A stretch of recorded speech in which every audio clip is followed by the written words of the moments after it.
तो चलिए बुलेटिन की शुरुआत खबरें विस्तार से। राष्ट्रपति रामनाथ कोविंद की उत्तर प्रदेश की 4 दिवसीय यात्रा का आज आखिरी दिन रहा।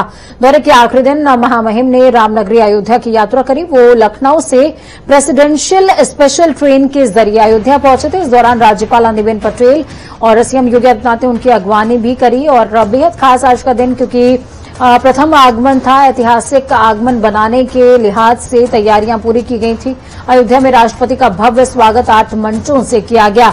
अयोध्या में रामायण कॉन्क्लेव के शुभारंभ के बाद राष्ट्रपति रामनाथ कोविंद ने कार्यक्रम को संबोधित करते हुए कहा कि रामायण एक ऐसा विलक्षण ग्रंथ है जो रामकथा के माध्यम से विश्व समुदाय के समक्ष मानव जाति के उच्च आदर्शों और मर्यादा को प्रस्तुत करता है। तस्वीरें 5 आपकी टीवी स्क्रीन।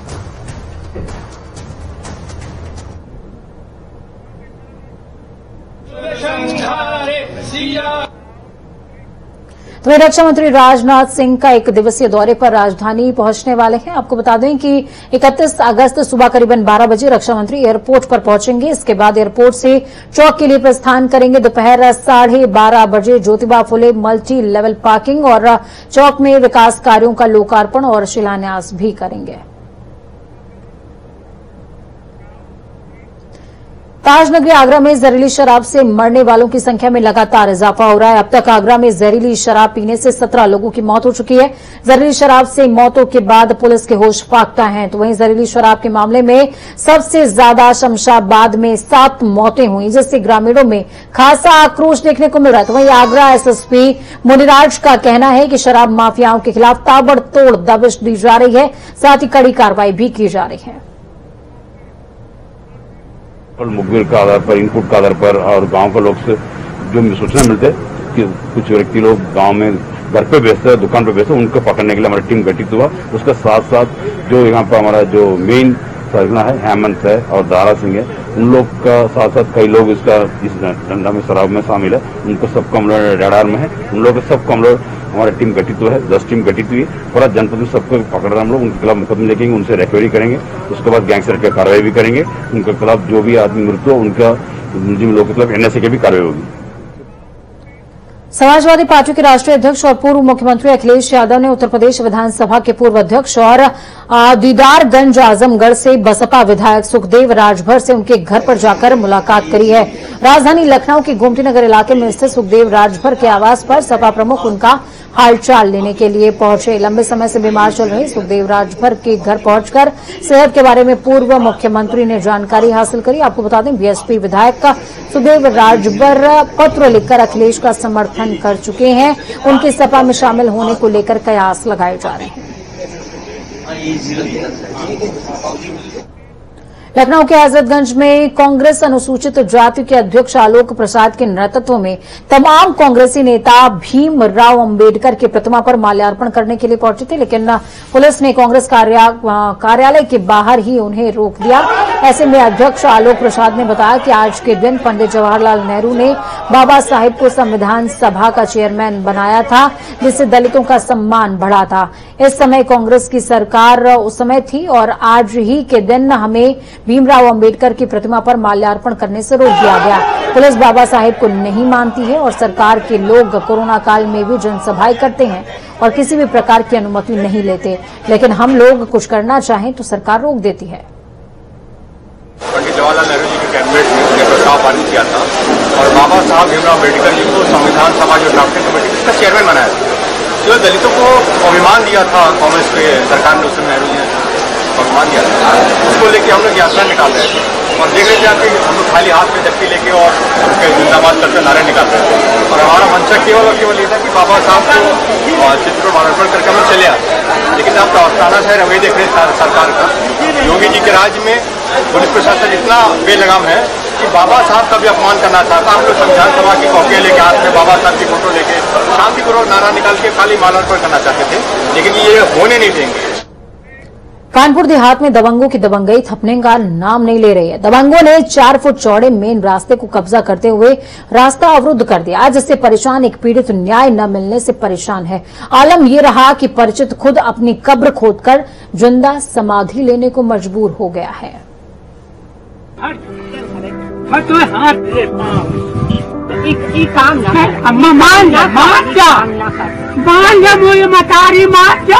कानपुर देहात में दबंगों की दबंगई थमने का नाम नहीं ले रही है। दबंगों ने 4 फुट चौड़े मेन रास्ते पर कब्जा कर लिया है, जिससे परेशान एक पीड़ित ने एसडीएम और थाने में न्याय की गुहार लगाई। लेकिन दबंगों के आगे प्रशासनिक अधिकारी भी नतमस्तक दिखाई दिए। जब पीड़ित को न्याय मिलता नजर नहीं आया तो पीड़ित इस कदर टूट गया कि वो कब्रिस्तान में जाकर जिंदा समाधि लेने के लिए अपनी ही कब्र खोदने लगा।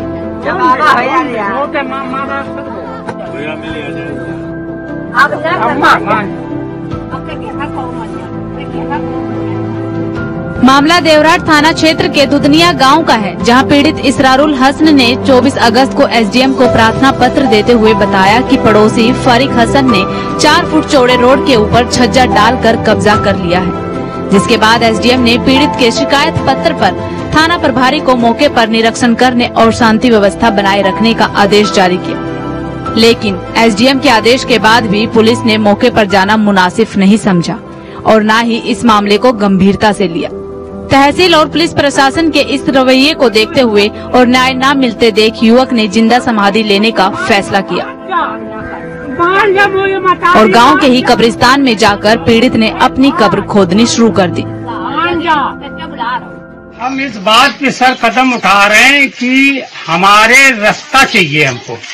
अगर हमारी वालिद की या हमारी किसी की अगर मौत मिट्टी हो जाती है तो वहाँ से निकलने के लिए मुझे जगह चाहिए। अभी तक मुझसे अधिकारी मिला नहीं है, आया था, लोगों ने बताया है, अपने मुलाकात करके चले गए। हम ये चाहते हैं कि हमारी समस्या जो है उस समस्या का समाधान हो जाए, बस कोई दिक्कत नहीं। अगर हम यहाँ से घर से बाहर ही न निकल पाए तो ऐसे जीने का मकसद क्या है। वहीं कब्र खोदने की जानकारी मिलते ही गांव में हड़कंप मच गया और सैकड़ों की संख्या में लोग घटनास्थल पर इकट्ठा होने लगे। कई लोगों ने पीड़ित को समझाना चाहा, लेकिन वो सिर्फ न्याय पाने के लेकर अड़ा रहा। जहां ग्रामीणों ने पुलिस को सूचना दी, वहीं पुलिस ने मौके पर पहुंचकर पीड़ित को न्याय दिलाने का भरोसा दिलाया। साथ ही कहा कि बढ़ाए जा रहे छज्जे निर्माण कार्य रुकवा दिया जाएगा। पीड़ित सहित दबंग पड़ोसी को पुलिस ने हिरासत में ले लिया। 2 मुस्लिम परिवारों में इस बात को लेकर विवाद हो गया कि एक परिवार छज्जा निकाल रहा था गली में, और दूसरे पक्ष ने ये आरोप लगाया कि ये छज्जा निकालने से भविष्य में जब जुलूस निकलेगा तो उसमें व्यवधान आएगा। इस बात को लेकर उसने गड्ढा खोद लिया था और गड्ढे में समाधि लेने के लिए आतुर था। और पुलिस को सूचना मिली, तुरंत मौके पर जाकर दोनों पक्षों के गिरफ्तारी की गई है और नियमानुसार निरोधात्मक कार्रवाई की जा रही है। फिलहाल अगर देवराट पुलिस पहले ही समय पर पहुंचकर मामले को गंभीरता से ले लेती तो शायद पीड़ित युवक इतना बड़ा निर्णय न लेता। अब देखना है कि जनपद के पुलिस मुखिया इस लापरवाही पर क्या कार्रवाई करते हैं। कानपुर देहात से गौरव शुक्ला के साथ डेस्क से अमनप्रीत सिंह की रिपोर्ट। अम्मा मान जा मुझे मतारी मान जा।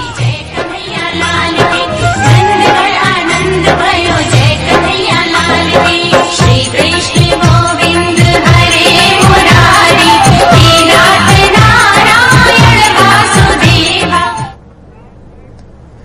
मथुरा में जन्माष्टमी की धूम देखने को मिलेगी और श्री कृष्ण जन्म स्थान सेवा संस्थान ने इसकी सभी तैयारियां पूरी कर ली हैं। तो वहीं दूसरी तरफ जन्माष्टमी को लेकर भक्तों में भी काफी उत्साह है और इस मौके पर ठाकुर जी कौन सी पोशाक पहनेंगे उसकी भी तैयारियां शुरू हो चुकी हैं और शुरू क्या यूं कह सकते हैं कि पूरी हो गई है। तो कौन सी है पोशाक, कैसे दिखने वाले हैं ठाकुर जी, अगर आपको ये जानना है तो ये पैकेज देखना चाहिए, ये रिपोर्ट देखनी चाहिए। देखिए,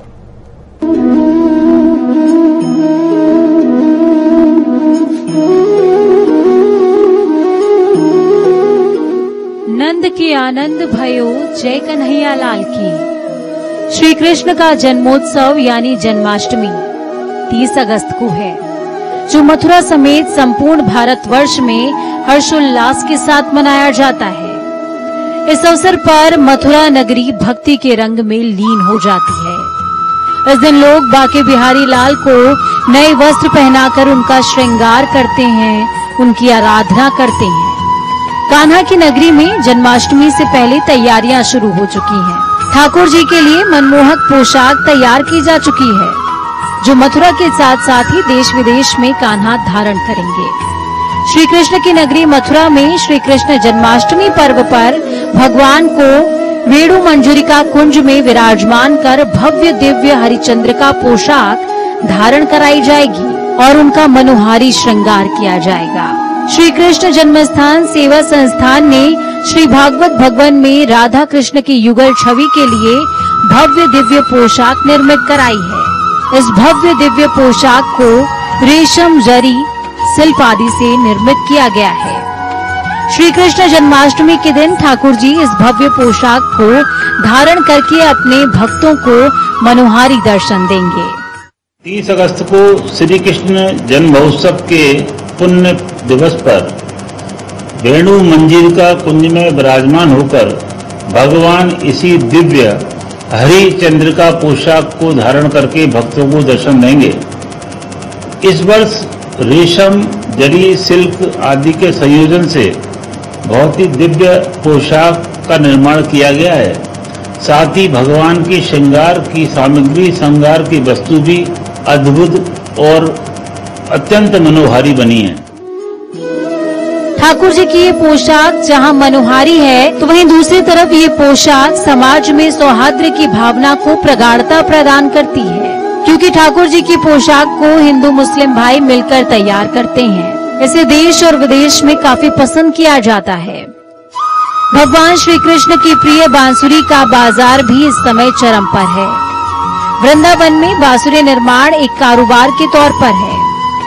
दिन रात कारीगर बांसुरी तैयार करने में जुट गए हैं। तो वहीं कुछ अच्छी किस्म की बांसुरी बरेली और टनकपुर से भी मंगाई जाती है। ठाकुर जी की पोशाक और उनकी बांसुरी के सुरों को लेकर भक्तों में एक अजब सी उत्सुकता देखने को मिलती है। ये उत्सुकता कुछ और नहीं, भक्ति है। श्री कृष्ण से प्रगाढ़ प्रेम की भक्ति, क्योंकि श्री कृष्ण के श्रृंगार से जुड़ी कई मान्यताएं हैं। कहते हैं श्री कृष्ण का श्रृंगार करने से मनचाही मुराद पूरी हो जाती है। बांसुरी से वासुदोष समाप्त हो जाता है। बांसुरी रखने मात्र से घर में कभी धन धान्य की कमी नहीं होती। जहां एक ओर जन्माष्टमी को लेकर तैयारियां तेज हो गई हैं, तो वहीं भक्त भी अपने भगवान की एक झलक और उनके दर्शन के लिए उत्साहित हैं। जिस तरह से भगवान श्री कृष्ण जन्माष्टमी के दिन हरी चंद्रिका ड्रेस पहनेंगे, उसके साथ साथ जो राधा रानी है वह भी यहाँ पे बहुत ही मनमोहक और सुंदर तरह की पोशाक पहनने वाली है, जिसमें उनके कानों के कुंडल, नथनी और चोटी के साथ साथ उनकी पोशाक भी बहुत सुंदर होने वाली है। वहीं भगवान श्री कृष्ण भी सुंदर जो है वस्त्र यहाँ पे पहनकर भगवान श्री कृष्ण जो है भक्तों को दर्शन देंगे। इसी के साथ साथ भगवान कृष्ण के धाम मथुरा में सारी तैयारियां जोरों पर है, जिसमें भगवान श्री कृष्ण के जन्मस्थान को भव्य रूप से सजाया जा रहा है और उनकी तैयारी की जा रही है। जिस तरह से यहाँ बताया गया है, सुरक्षा के भी पुख्ता इंतजाम किए गए हैं। सुरेश सैनी, जनता टीवी, मथुरा। तो प्रदेश में 30 अगस्त को जन्माष्टमी मनाई जा रही है और श्री कृष्ण जन्मस्थान सेवा संस्थान ने इसकी तैयारियां पूरी कर ली हैं। तो वहीं दूसरी तरफ जन्माष्टमी को लेकर भक्तों में भी काफी उत्साह देखा जा रहा है। आपको बता दें, जन्माष्टमी को लेकर चारों ओर रौनक है। बाजार पूरी तरीके से सज चुके हैं। कोविड को देखते हुए, कोरोना प्रोटोकॉल में ध्यान में रखते हुए मंदिर प्रशासन तैयारियों को अंतिम रूप देने में जुटा है, ताकि श्रद्धालु सुरक्षित तरीके से भगवान श्री कृष्ण के दर्शन कर सके। तस्वीरें आपको तमाम दिखा रहे हैं। कानपुर देहात की तस्वीर आप देख पाएंगे, गोरखपुर, गाजियाबाद, वाराणसी, प्रयागराज और संभल की।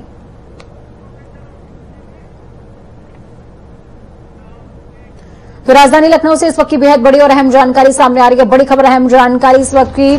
जन्माष्टमी के अवसर पर नाइट कर्फ्यू में छूट दी गई है। पुलिस लाइन, कारागार और अन्य परंपरागत स्थानों पर नहीं रहेगी कर्फ्यू की बाध्यता।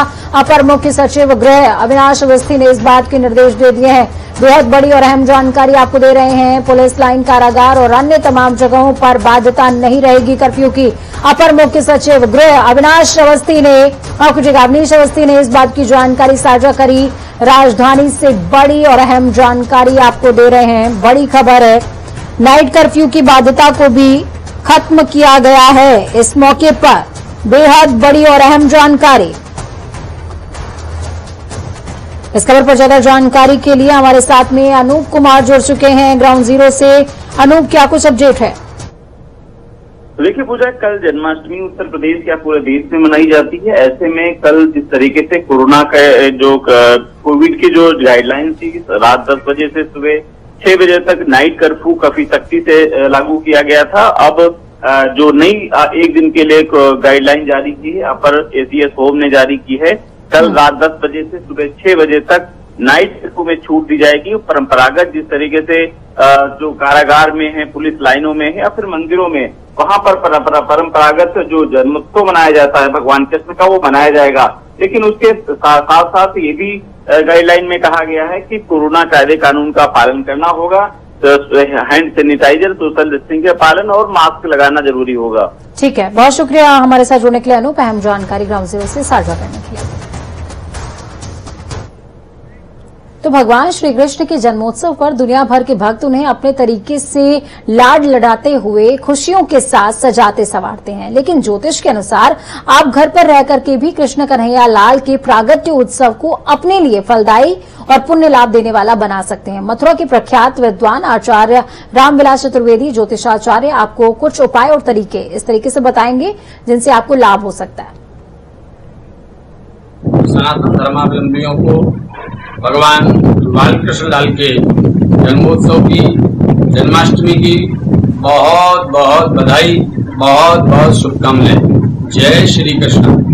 आइए हम जानते हैं कि इस बार भगवान का जो अवतरण जन्माष्टमी के पावन अवसर पर हो रहा है, वह इस मुहूर्त में, कौन सी लग्न में और कब हो रहा है, तथा किस राशि वालों के लिए क्या क्या प्रभाव पड़ने वाला है, प्रकृति पर क्या प्रभाव पड़ेगा, आम जनमानस के लिए क्या लाभदायक और क्या हानिकारक समय रहेगा, तथा उत्तरकाशी की बेटी पर्वतारोहण के क्षेत्र में लगातार नया कीर्तिमान हासिल कर रही है। इसी कड़ी में बरसाली गांव की 22 वर्षीय अनामिका बिष्ट ने यूरोप महाद्वीप की सबसे ऊंची चोटी एल्ब्रुस, जो कि 5,642 मीटर की है, इसका सफल आरोहण किया है।